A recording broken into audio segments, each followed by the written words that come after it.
Saludos, bienvenidos, bienvenidas, tengan todos buenos días. Iniciamos una nueva jornada de este periodismo y sociedad en la que tratamos de conectar, de motivar todos sus esfuerzos para que construyamos una sociedad mejor, pero para todos, siempre con la ayuda de Dios que nos guía, nos manda las buenas nuevas cada momento. Estamos transmitiendo desde Santo Domingo por el canal 19 en todo el territorio nacional y el canal 19 en Dominica Network para los Estados Unidos en una plataforma digital de YouTube, Periodismo y Sociedad TV, donde usted le puede dar a la campanita. Yo le sugiero para que nos sintonice, se conecte de inmediato o pueda ver el programa diferido en otro momento cuando usted lo pueda sintonizar.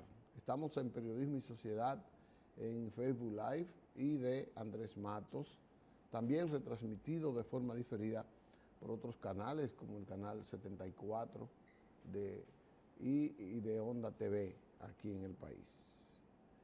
Venimos hoy lunes para comenzar, repito, una nueva jornada que queremos introducir. Hoy es 29 de mayo, víspera del 30.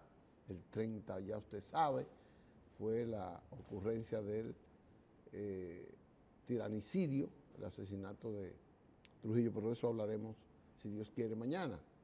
Hoy es el Día Internacional de la Salud Digestiva.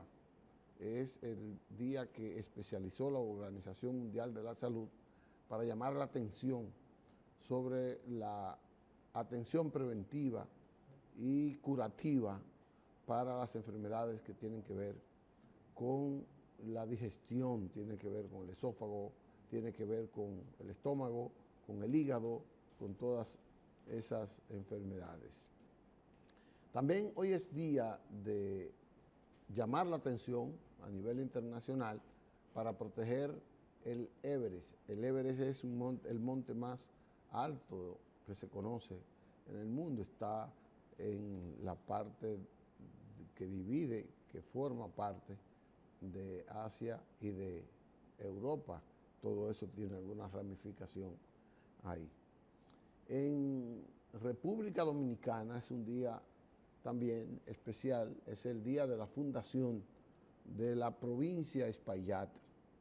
La provincia Espaillat, que es una provincia que tiene como cabecera en el municipio, cabecera a Moca, ahí la tienen coloreada de amarillo. El 29 de mayo de 1885 se fundó la provincia Espaillat. Hoy está con ese tamaño que ustedes ven coloreado amarillo. Tiene municipios como Moca, San Víctor, Jamao al norte y Gaspar Hernández.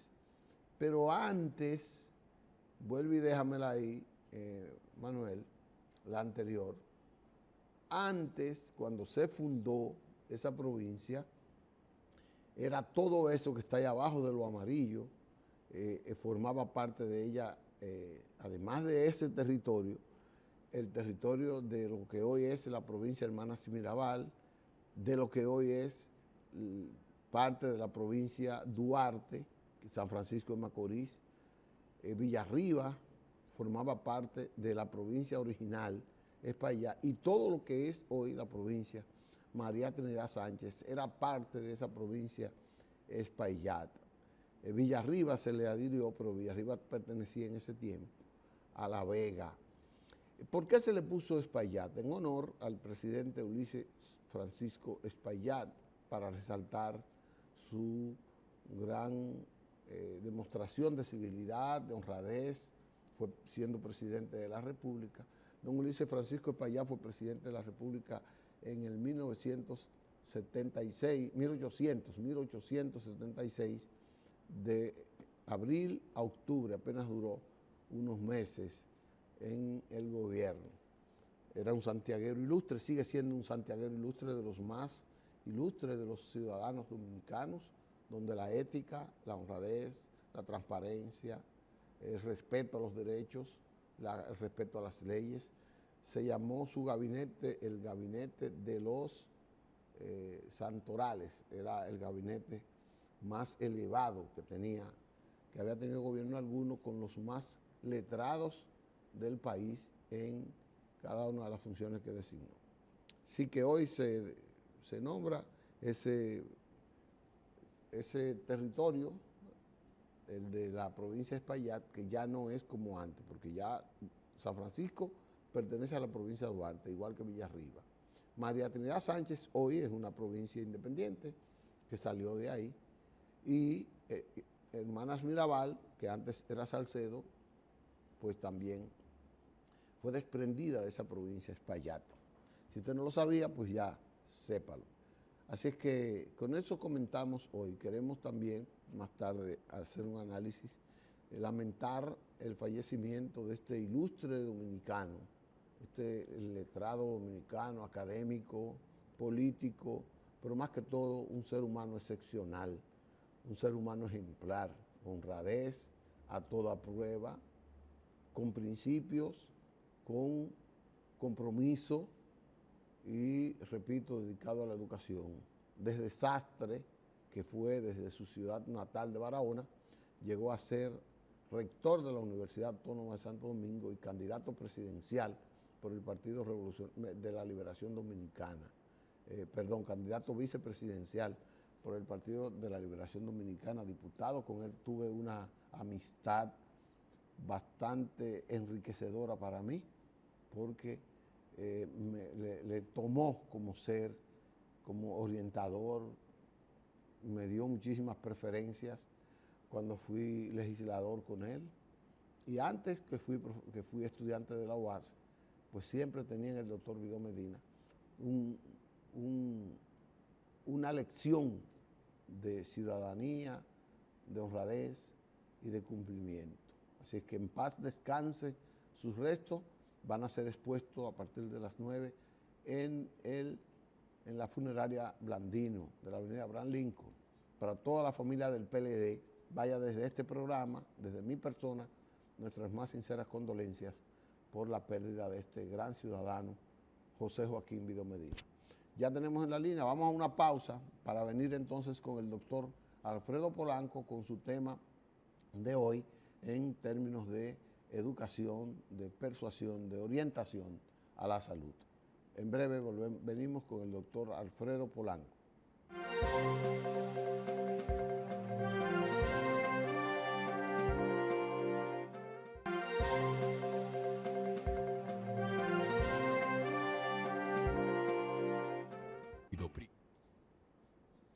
Bien, estamos de vuelta con ustedes y esta es la sección esperada de todos los lunes con el ilustre pedagogo, un hombre de comunicación cercana con su carrera, como es el doctor Alfredo Polanco.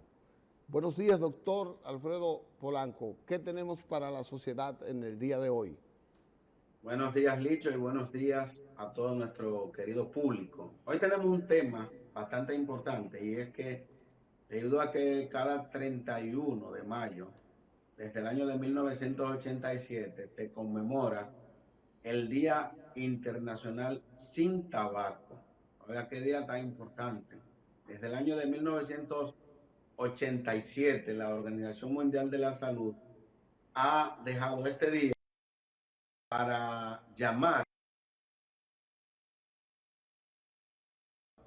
sobre la importancia de dejar de fumar, la importancia que tiene para el organismo humano el dejar a un lado lo que es el tabaco. Cada año, aproximadamente 6.8 millones de personas fallecen a consecuencia de los efectos del tabaco. O sea que es una cantidad alarmante de fallecimientos asociados con el tabaco. Solamente en Estados Unidos, por ejemplo, mueren aproximadamente 480.000 personas por efectos del tabaco. Y es que el tabaco afecta tanto directa como indirectamente la salud del ser humano, conllevando, por ejemplo, directamente a que una persona fallezca de cáncer, ya que hay más de 30 tipos de cáncer que lamentablemente tienen que ver con el tabaco. Y uno de los principales es el cáncer de pulmón, que es el principal tipo de cáncer en el ser humano.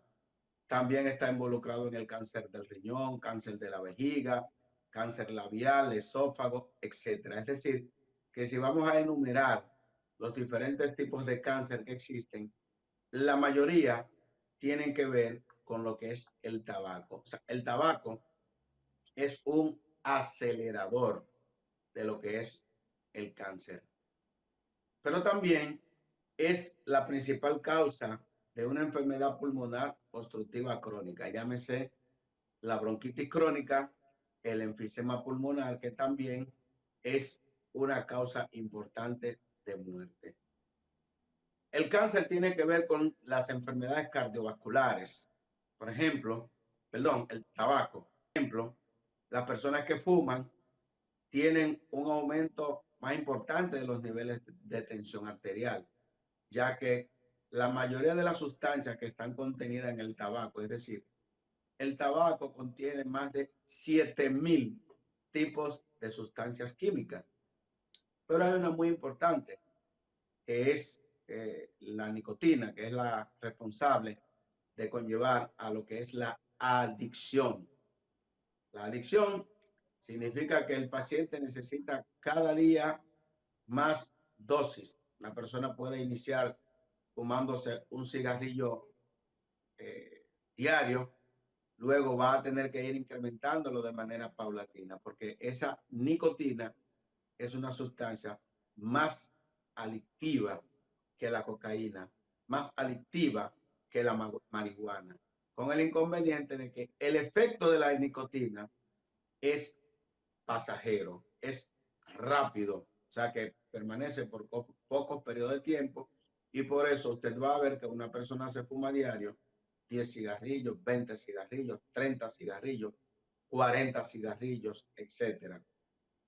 Un cigarrillo generalmente da para 10 inhalaciones. Es decir, el paciente que se fuma 100 cigarrillos va a tener, 10 cigarrillos va a tener 100 inhalaciones. Y en cada inhalación van todas esas sustancias químicas, como son la nicotina, el seno.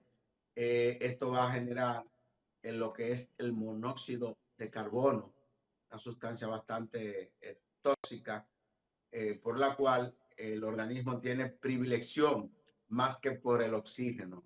Por eso usted va a ver que los pacientes que fuman van a tener que necesitar una hemoglobina y un hematócrito más alto para poder mantener una circulación adecuada. Los pacientes fumadores van a tener una expectativa de vida mucho más corta, van a tener alteraciones psicológicas importantes, y de hecho muchos pacientes inician el hábito del tabaco porque tienen problemas de depresión, por ejemplo, cualquier otro tipo de problema que tengan psicológicos o psiquiátricos, los induce al tabaco. Hay nuevas modalidades de tabaco que son los denominados cigarrillos electrónicos, o no de tabaco, sino de fumar, que son los denominados cigarrillos electrónicos, que en Estados Unidos cogieron su auge desde el año de 2007. En República Dominicana tenemos una modalidad bastante peligrosa, que es el uso de la juca. Y más adelante tenemos lo que es el vapor o vapeo. Todo eso está hecho a base de sustancias derivadas del tabaco. Es decir, aunque las personas piensen que es una sustancia que no tiene ningún tipo de problemas para la salud, todas las modalidades de tabaco o de fumar producen daño a la salud. De hecho, desde el año 2019, las CDC de Estados Unidos han aumentado la edad para el consumo de tabaco, o para que puedan ser expendidos. O sea, anteriormente a usted le vendían tabaco o sus derivados después de los 18 años. Desde el año 2019 en adelante es a partir de los 21 años de edad. ¿Por qué? porque se ha demostrado que los diferentes tipos de tabaco son dañinos. Por ejemplo, si nosotros venimos aquí, aterrizamos en República Dominicana, ¿qué vamos a tener? Un aumento en el auge de la juca. ¿Cuál es el problema de la juca? Que la juca es consumida por niños incluso, adolescentes y adultos jóvenes, pero básicamente adolescentes. Ese adolescente no se imagina los problemas que le puede acarrear el uso de la juca. Por ejemplo, está demostrado por estudios realizados que el consumir 1 hora de juca es el equivalente a consumir alrededor de 100 o 150 cigarrillos. ¿Qué implica esto? Que ese fumador de juca que dura 3 horas consumiendo juca, por ejemplo, los fines de semana, viernes, sábado, domingo, más días, es un paciente que se está dañando rápidamente sus pulmones, sus vías digestivas, su vía respiratoria. Es un paciente que tiene riesgos de consumir, de contraer otros tipos de enfermedades, no solamente derivadas del tabaco, porque ya sabemos claramente que el tabaco, con todas las sustancias químicas que tiene, más de 7.000, hay alrededor de unos 298 sustancias que son cancerígenas. Por ejemplo, el benceno, el alquitrán, todas esas sustancias conllevan a cáncer. Pero cuando estamos utilizando la juca, donde hay 4 personas que están con un solo pitillo, o hay diferentes tipos de aparatos de juca, por ejemplo, que tienen 3 pitillos, 4, etcétera, donde hay hasta 8 personas alrededor de una juca que están poniendo su boca, poniendo sus labios en ese pitillo sin ninguna condiciones de higiene. ¿Qué trae como consecuencia esto? Que también el paciente fumador, en este caso de juca, de vapor, es un paciente que está propenso a adquirir enfermedades infecciosas. Por ejemplo, se ha visto el auge de la tuberculosis al compartir este tipo de instrumentos. También vamos a encontrar el paciente puede adquirir virus de la hepatitis B, virus de la hepatitis C, también puede adquirir los virus del herpes, el herpes simple, labial, que es bastante frecuente en la población mundial, pues se puede adquirir mediante estos instrumentos. De manera que el consumidor de juca no solamente va a tener la posibilidad de tener enfermedades a nivel de los pulmones, sino también otras enfermedades, como ya dijimos anteriormente, como son enfermedades cardíacas, enfermedades infecciosas, etcétera.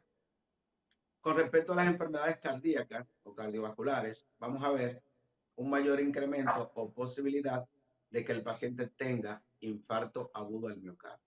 Doctor, usted ha hecho una Sí, descripción. adelante, Licho. Usted ha hecho una descripción para mí extraordinaria, educativa, de reflexión.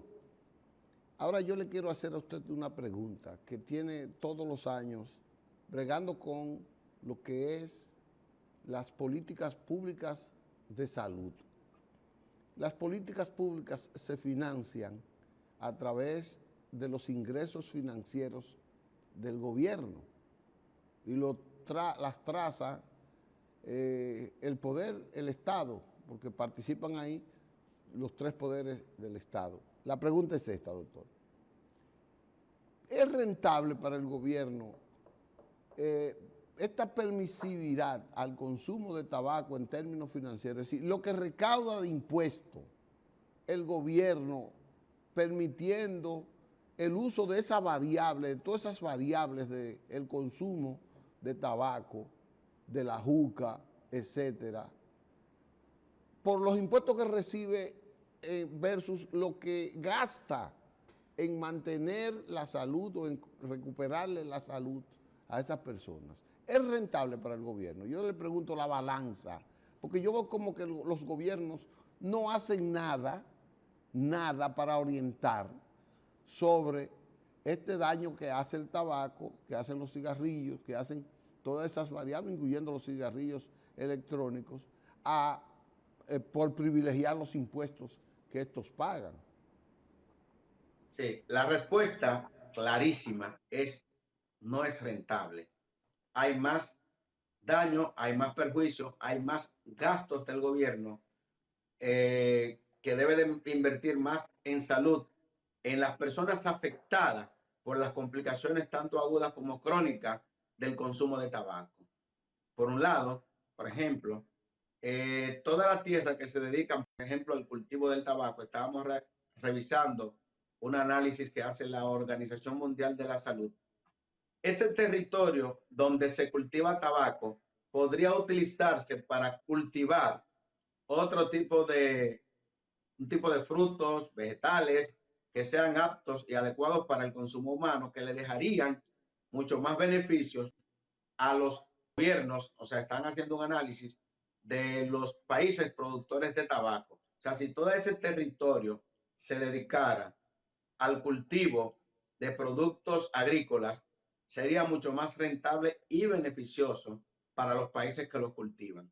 Sin embargo, incluso no han tomado en cuenta lo que ocurre con la salud. Por ejemplo, cuando tenemos actualmente, vamos a suponer, Hospital Traumatológico Neira Góngora, Hospital Darío Contreras, ¿cuáles son la mayoría de edades en que tienen personas los accidentes de tránsito?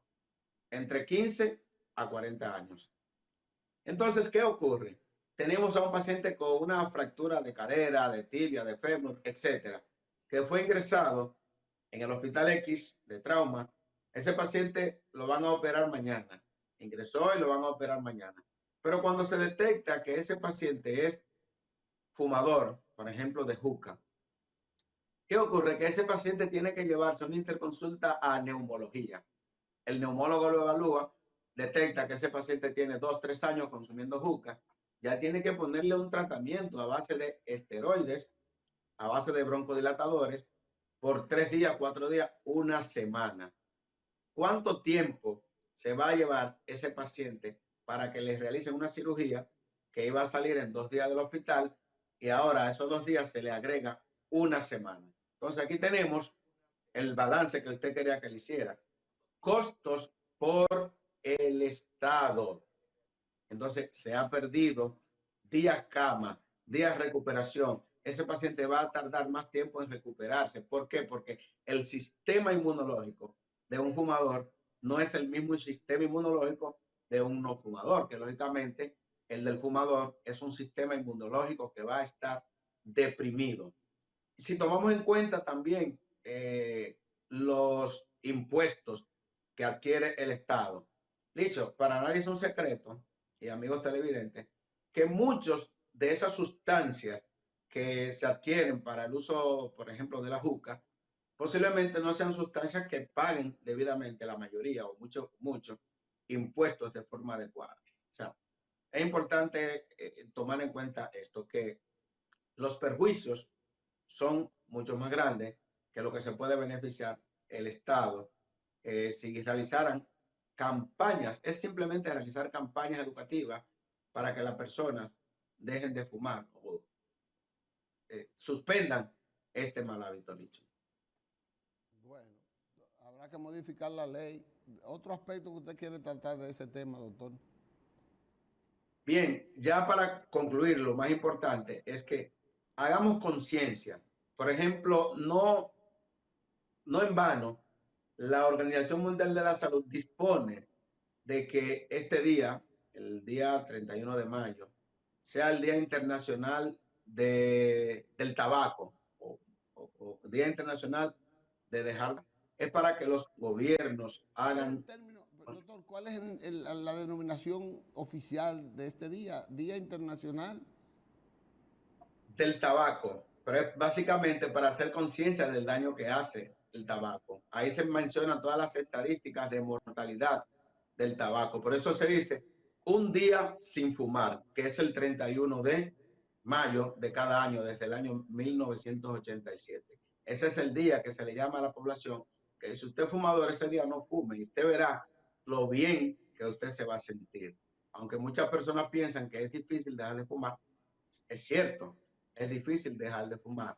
La mayoría de las personas que intentan dejar de fumar fracasan, solamente lo logran el 6%, pero buscando ayuda, usted puede lograr de dejar ese hábito y usted verá lo bien que usted se va a sentir a los 2 o 3 meses de haber dejado de fumar.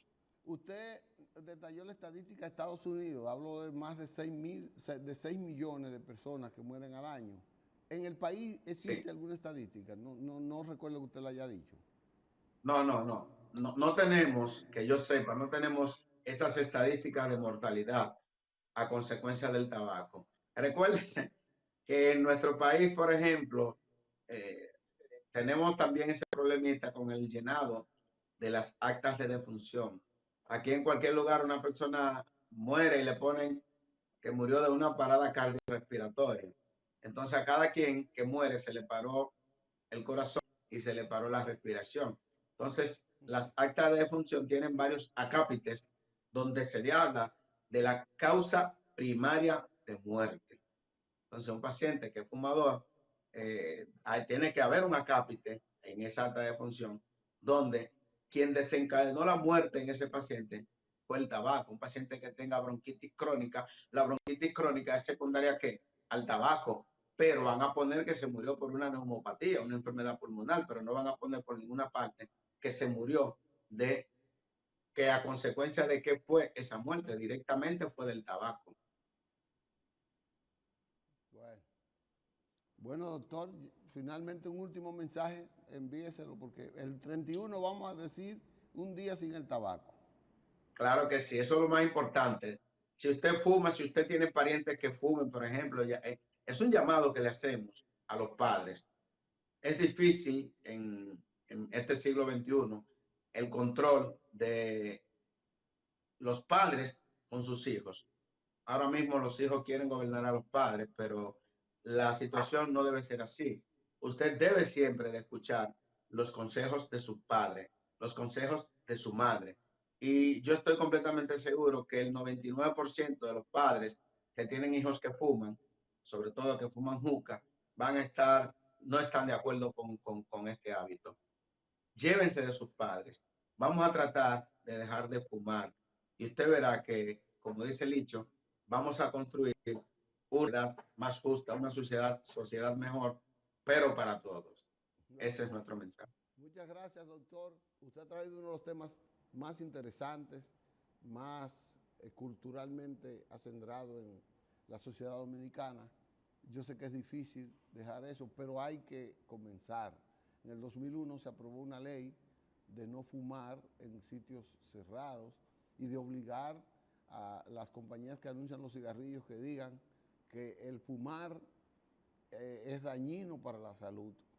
Yo creo que ya eso lo ponen bajito para que nadie lo escuche, para que siga la gente aumentando el consumo. Gracias, doctor, por su interesante conferencia de hoy y gracias, espero que estemos con un tema igual el próximo lunes. Muchas gracias, Richard. Vamos entonces a una pausa, Manuel, ya después de esta ilustrada presentación del doctor Alfredo Polanco, para entonces nosotros venir y compartir con otros temas. Manuel.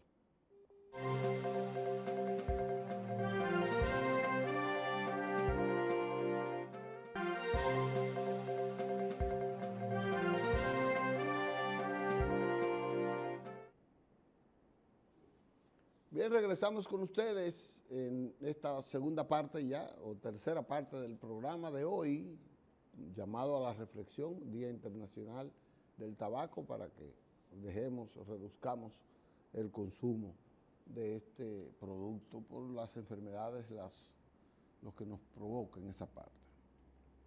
Vamos a entrar a la parte de lo que le había prometido de la política.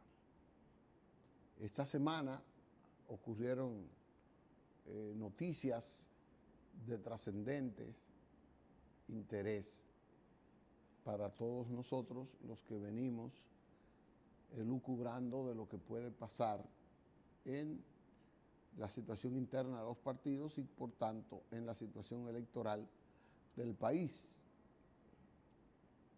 Ya es conocida la renuncia de Francisco Javier García como jefe de campaña, coordinador de campaña de la candidatura de Abel Martínez Durán, Atahualpa Abel Martínez Durán, en el PLD.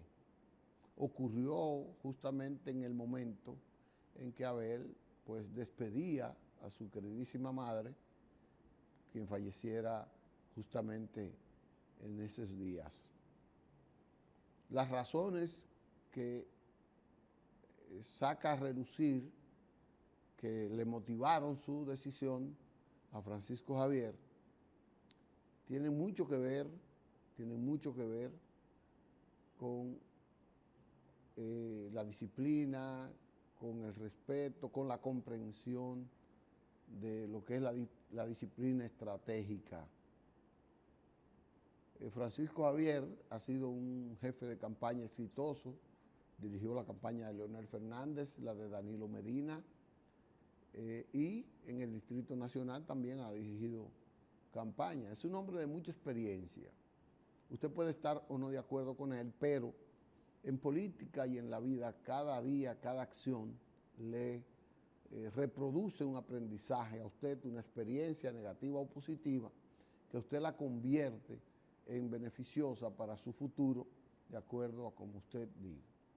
Francisco Javier, entre muchas de las cosas, se queja del comportamiento de Abel. Abel, desde que salió a la campaña, quizás no tenía una orientación, no tenía un equipo estratégico, no había definido una estrategia partidista, sí, una estrategia centrada en el partido, no se había definido si lo que se iba a vender era el Abel o al partido, o se iba a vender las dos cosas, los dos elementos para las dos variables, como le llaman los mercadólogos, para poder penetrar en el electorado que fuera leal al partido, pero también para aquel electorado que tuviera simpatía por una renovación del partido. Abel parece que al principio dejó que su interés de ser el alcalde, de ser ese hombre que ha tenido éxito joven, pero ya cuando usted llega a ser candidato presidencial, usted no puede actuar de manera individual, tiene que actuar enmarcado en una estrategia, enmarcado en las acciones que están supuestas a consolidar el éxito de esa estrategia, a manejar correctamente, y no lo puede hacer solo. Tiene que hacerlo, ni puede dirigir usted la estrategia, tiene que dirigirla otros, tiene que dirigirla otros u otros, tienen que dirigirla. Y está dirigida en muchísimos aspectos, en lo que es la organización, lo que es el posicionamiento de imagen individual o colectivo, y en lo que es la parte comunicacional, todo eso, porque la estrategia va cimentada en una estrategia comunicacional, que es la que va a decidir que usted sea posicionado favorablemente para la causa. Si usted no maneja bien la comunicación, si usted no maneja bien la imagen, si usted no maneja bien las acciones de esa estrategia que conduzcan hacia el objetivo, que es posicionar a ese candidato con las variables que puedan ser tratadas dentro de la estrategia, pero usted va a fracasar. Entonces en el PLD se produjo algo que quizás, no sé si lo consultaron o no, pero en el PLD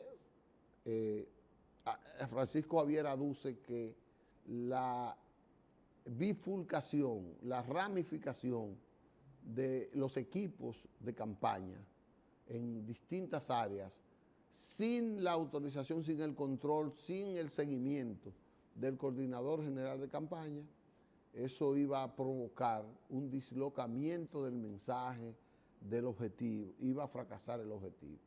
Y parece que Francisco Javier, tomando en cuenta la experiencia, tomando en cuenta lo que dice la ciencia, tomando en cuenta lo que dicen los parámetros y los, los grandes estrategas, Francisco Javier decidió dejar esa responsabilidad de la candidatura de Abel para dedicarse a otras cosas.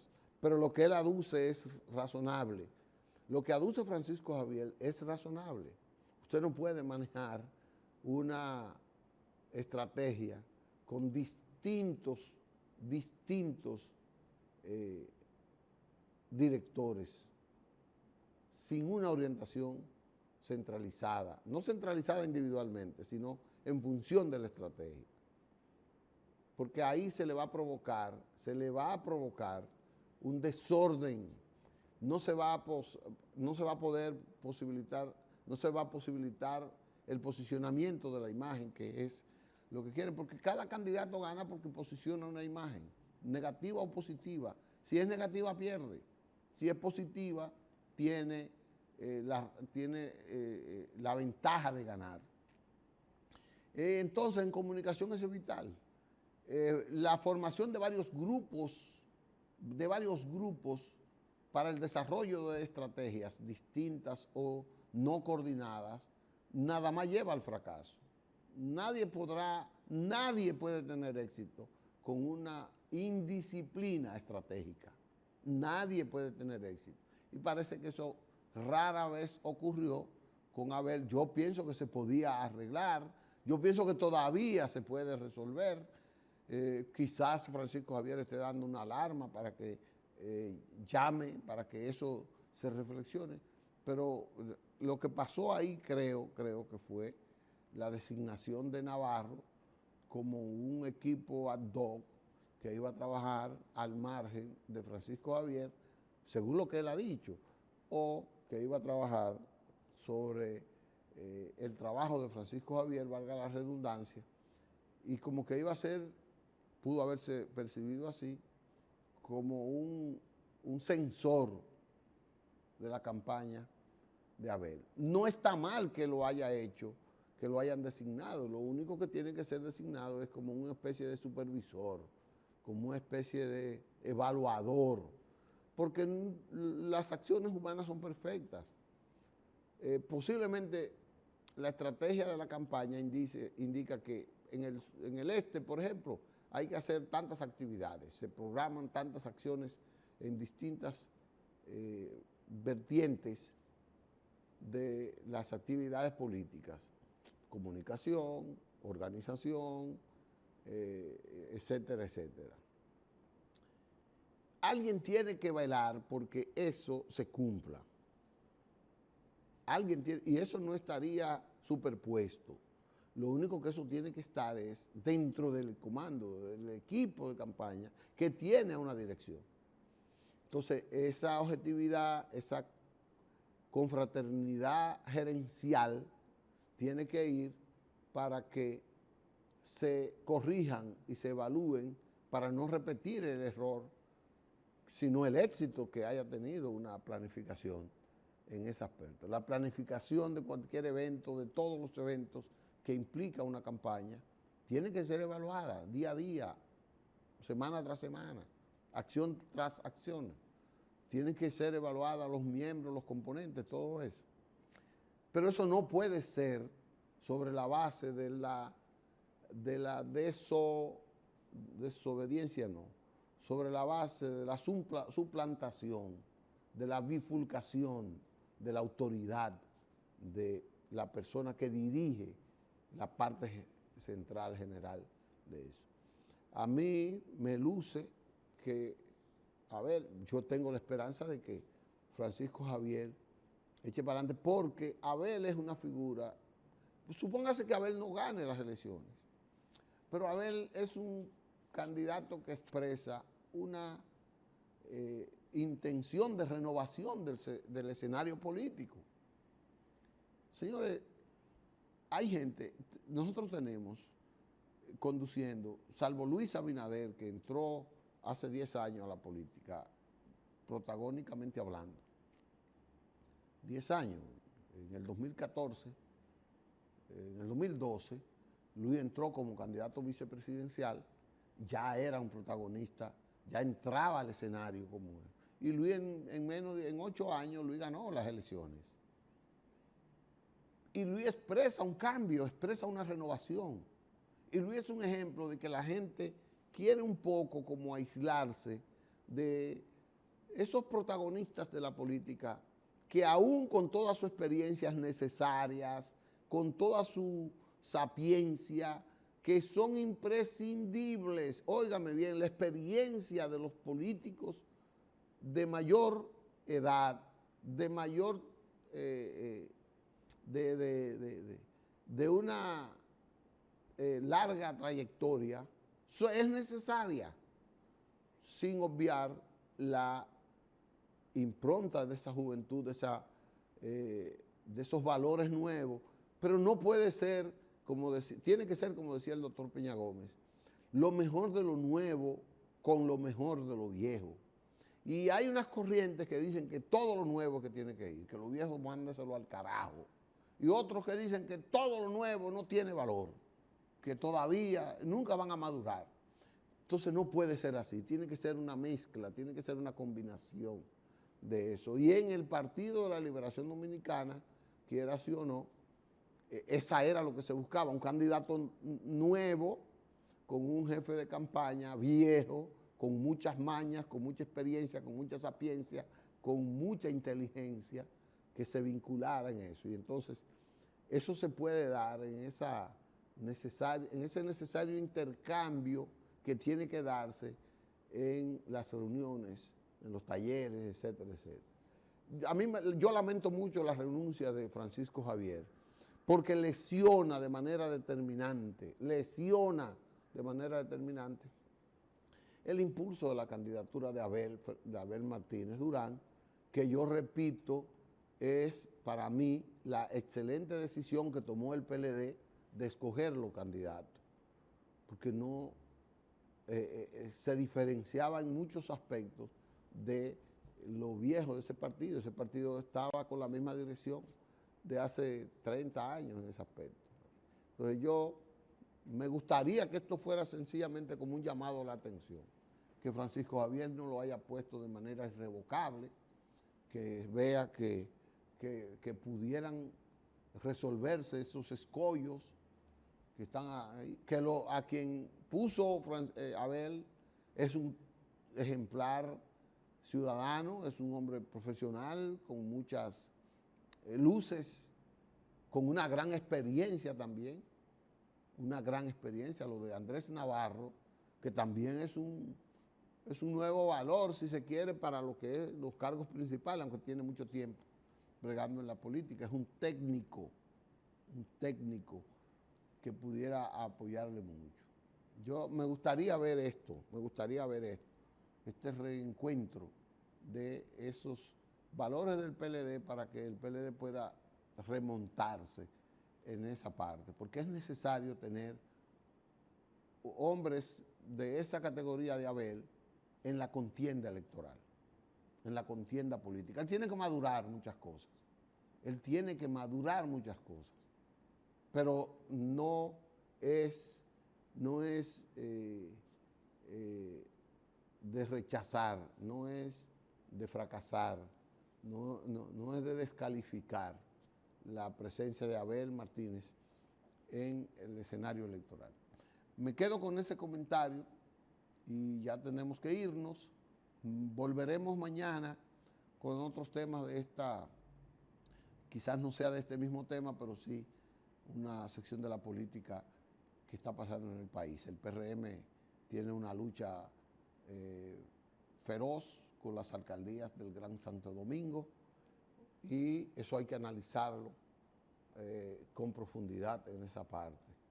El PLD decidió que Luis Alberto sea el candidato a alcalde por el municipio de Santo Domingo Este, y eso también es digno de análisis.